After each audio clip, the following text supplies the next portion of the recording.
Thank you for including your work, Calista. Let's go and take a look. I've got your poster up right here, and I just kind of want to reduce the size a little bit so we can fit it in the window. All right, there we go. Okay. Um, the first thing I want to mention is that the front of the poster does not follow the requirements um, from the assignment specification. Specifically, the only thing that goes on the front of the poster is the laureate's name or the subject and the tagline. So that's it. It would just be, this is it. Albert Einstein, founder of photoelectric effect. All of this stuff is not required or not permitted on the front, and the image is only included on the back of the poster. My recommendation is to go through that assignment page and really, really memorize those, or I'm sorry, checklist those requirements.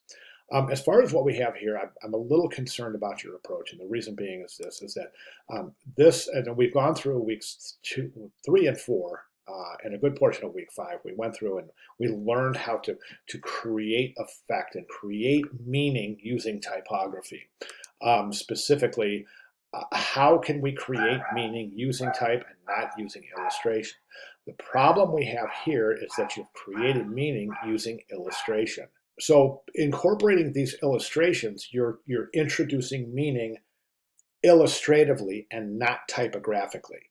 Okay, so I think the way to transpose this into creating this kind of meaning typographically, and I'll just give you a really simple example, but try not to use my example, but the example would be to take this configuration right here and replace one of the eyes, the tittle in the eye, with this little kind of electron illustration, right? So that would be an example of how to create meaning typographically as opposed to illustratively. We do not want to use illustrations or images on the front of the poster.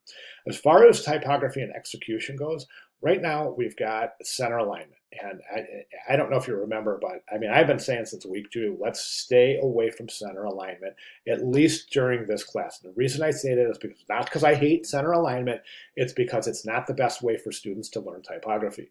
The reason it's not the best way for students to learn typography is that it doesn't allow you to use negative space as a design element. It forces you into using negative space as leftover space. Okay, and the reason being is because center alignment creates symmetry. And that symmetry is leftover space. It's not activated negative space. I do not recommend center alignment.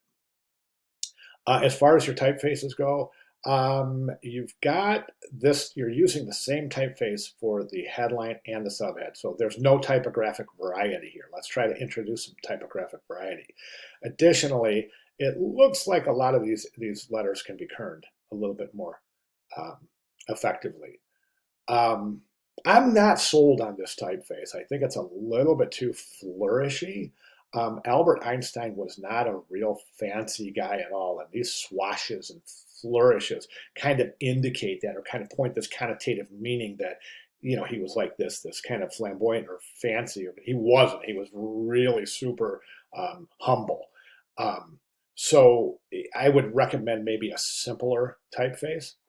And then remember your typographic variety by introducing a different typeface for the tagline than you're using for the title area. Okay, so those are my recommendations. I haven't really told you, I mean, basically I've told you what to avoid.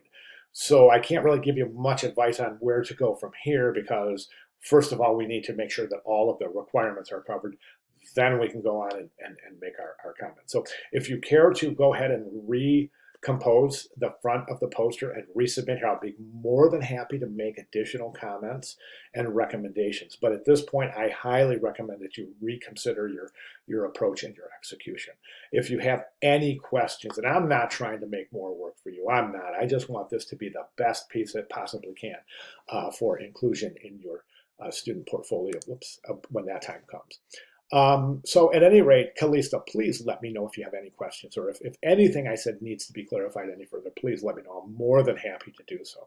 Okay, thank you very much.